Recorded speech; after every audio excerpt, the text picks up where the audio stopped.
نحمده ونصلي على رسوله الكريم اما بعد بسم الله الرحمن الرحيم قال النبي صلى الله عليه وسلم ليس شيء اكرم على الله من الدعاء وقال النبي صلى الله عليه وسلم الدعاء مخ العبادة او كما قال عليه الصلاة والسلام۔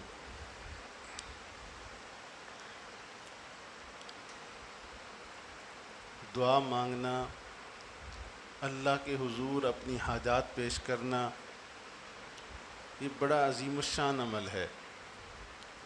حضور نبی کریم صلی اللہ علیہ وآلہ وسلم نے ارشاد فرمایا کہ اللہ کے نزدیک دعا سے زیادہ باعزت اور کوئی چیز نہیں۔ انسان اللہ سے دعا مانگے، حاجات مانگے، فرمایا اس سے باعزت اللہ کے ہاں اور کوئی عمل نہیں ہے، کوئی چیز نہیں ہے۔ اور دوسری جگہ ارشاد فرمایا الدعاء مخ العبادہ، یہ دعا عبادت کا مغز ہے۔ آپ جانتے ہیں کہ مغز اصل ہوتا ہے، باقی چیزیں وہ زائد ہوتی ہیں۔ بادام ہے، اس کا مغز اصل ہے، پستہ ہے، اس کا مغز اصل ہے، باقی چیزیں چھلکا ہیں۔ جناب نبی کریم صلی اللہ علیہ وآلہ وسلم نے اس دعا کی اہمیت کو سمجھانے کے لیے کیسی خوبصورت تشبیہ دی۔ فرمایا یہ دعا یہ مغز ہے، باقی جتنی تم عبادات کرتے ہو اس کی حیثیت چھلکے کی ہے۔ لیکن عام طور پر ہوتا یہ ہے کہ زیادہ توجہ عبادات کی طرف تو ہو جاتی ہے، تسبیحات کی طرف تو ہو جاتی ہے، اذکار کی طرف تو ہو جاتی ہے، لیکن اللہ کے حضور توجہ کے ساتھ ہاتھ اٹھانا، اللہ سے بار بار مانگنا، اس طرف توجہ نہیں ہوتی۔ یہ سمجھتے ہیں کر لیں تو ٹھیک، نہ کرے تو حرج نہیں۔ ان روایات سے معلوم ہوتا ہے کہ یہ دعا ایک مستقل عمل ہے اور عظیم الشان عمل ہے۔ یہ بھی اسی طرح ہمیں اہتمام سے کرنی چاہیے جس طرح ہم عبادات اہتمام سے کرتے ہیں۔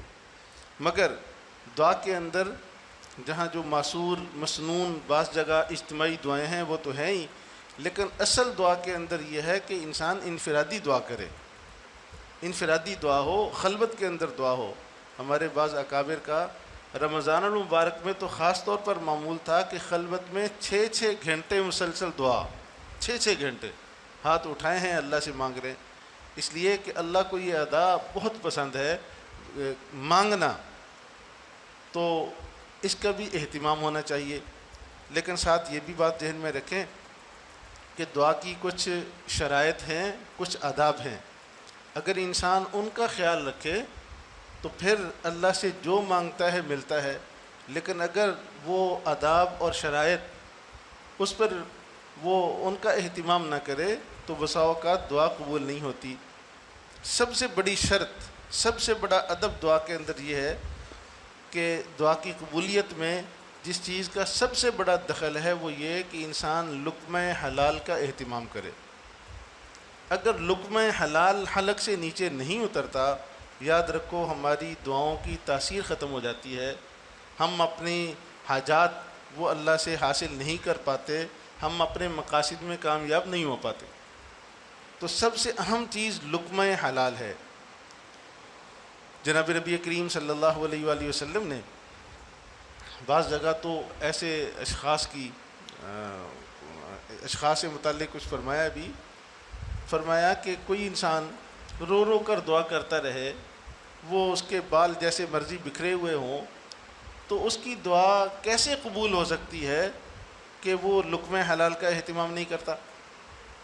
بلکہ حضرت موسیٰ علیہ السلام کا ایک واقعہ روایات میں کہ آپ ایک مرتبہ کسی حاجت کے لیے تشریف لے جا رہے تو راستے میں دیکھا کہ ایک صاحب وہ اللہ سے دعا مانگ رہے ہیں اور رو رہے ہیں، بلک بلک کر الہ و زاری کے ساتھ دعا مانگ رہے ہیں۔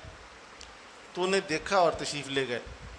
اپنی حاجت سے واپس آئے، کافی دیر کے بعد دیکھا کہ وہ صاحب اسی طرح رو رو کر اللہ سے مانگ رہے ہیں، دعا کے اندر مصروف ہیں۔ حضرت موسیٰ علیہ السلام کو بڑا ترس آیا، رحم بھی آیا کہ دیکھو یہ اللہ تعالیٰ کے سامنے کیسے رو رو کر دعائیں مانگ رہا ہے۔ تو کلیم اللہ تھے، فوراً اللہ سے بات کی کہ اے اللہ یہ جو صاحب ہیں ایسے رو رو کر دعائیں مانگ رہے ہیں، یا اللہ اس کو اس کی حاجت عطا کر دیجئے، اس کی دعا قبول فرما لیجئے۔ میں کہ اللہ تعالیٰ کی طرف سے جواب ملا، اے موسیٰ یہ اگر رو رو کر اپنے آپ کو ہلاک کر دے، ہاتھ اٹھاتا اٹھاتا خشوع میں یہ آسمان تک لے آئے تو بھی اس کی دعا قبول نہیں ہوگی، اس لیے کہ اس کا کھانا حرام، اس کا پینا حرام، اس کا پہننا حرام کا ہے۔ تو اگر چاروں طرف حرام ہو پھر انسان رو رو کر بھی دعا کر رہا ہو، یاد رکھو وہ دعا قبول نہیں ہوتی۔ حضور نبی کریم صلی اللہ علیہ وآلہ وسلم کی خدمت میں حضرت سعد رضی اللہ تعالیٰ عنہ ایک مرتبہ حاضر ہوئے، آ کر عرض کرنے لگے، یا رسول اللہ میرے لیے دعا کر دیجئے کہ میں مستجاب الدعوات ہو جاؤں۔ مستجاب الدعوات کا مطلب یہ کہ میں جو دعا کروں میری دعا قبول ہو جایا کرے، میرے لیے یہ دعا فرما دیں۔ تو حضور علیہ الصلوۃ والسلام نے فرمایا، اے سعد لقمہ حلال کا اہتمام کرو، لقمہ حلال کا اہتمام کرو۔ اور اس کے بعد فرمایا، قسم ہے اس ذات کی جس کے قبضہ قدرت میں میری جان ہے، جس حلق سے نیچے لقمہ حرام اترتا ہے، فرمایا 40 دن تک اس کی دعا قبول نہیں ہوتی، 40 دن تک اس انسان کی دعا قبول نہیں ہوتی۔ اور فرمایا جس کا جسم ہی وہ لقمہ حرام سے پرورش پا چکا ہو، فرمایا وہ تو جسم جہنم میں جلنے کے قابل ہے، پوری پرورش ہی مال حرام سے ہوئی ہے، وہ جہنم میں جلے گا وہ جسم۔ تو اس میں فرمایا کہ اے سعد لقمہ حلال کا اہتمام کرو، مستجاب الدعوات بن جاؤ گے۔ حضرت سعد رضی اللہ تعالیٰ عنہ نے اس کا اہتمام کیا، چنانچہ ان کے بہت سارے واقعات ہیں کہ انہوں نے دعا کی اور نقد اس کی قبولیت دنیا نے دیکھی۔ المعجم الکبیر میں ان کا ایک واقعہ لکھا کہ آپ کسی جگہ رہائش پذیر تھے، ایک صاحب ان کے پیچھے پڑ گئے، بات بات پر نکیر، بات بات پر ان کے ساتھ الجھنا، خیر نظر انداز کرتے رہے، نظر انداز کرتے رہے، ایک حد تک نظر انداز کیا جا سکتا ہے۔ ایک حد کے بعد حضرت سعد رضی اللہ تعالیٰ عنہ نے ایک دن ہاتھ اٹھائے اللہ کے سامنے کہ یا اللہ اس صاحب کی زبان سے اور ہاتھ سے مجھے محفوظ کر دیجئے، اس صاحب کی زبان سے اور ہاتھ سے مجھے ہمیشہ کے لیے محفوظ کر دیجئے۔ کہہ رہے کچھ دن کے بعد ہی جنگ قادسیہ ہوئی تو اس آدمی کا ہاتھ بھی دونوں کٹ گئے، زبان بھی کٹ گئی۔ کچھ ہی وقت کے بعد صحابہ نے دیکھا کہ اس کا پھر یہ نہیں رہا، ہاتھ زبان نہیں رہے۔ تو ایک تو یہ کہ یہ مسلمان تھے جس کے لیے بد دعا ہوئی، اور حضرت سعد صحابی رسول نے ان کے لیے بد دعا کی اور نقد قبول ہوئی۔ اسی طرح اور بھی واقعات ہیں ان کے بہت سارے۔ تو ان سے کسی نے پوچھا کہ اے سعد تمہاری دعا اتنی جلدی قبول ہوتی ہے، اس کے پیچھے راز کیا ہے؟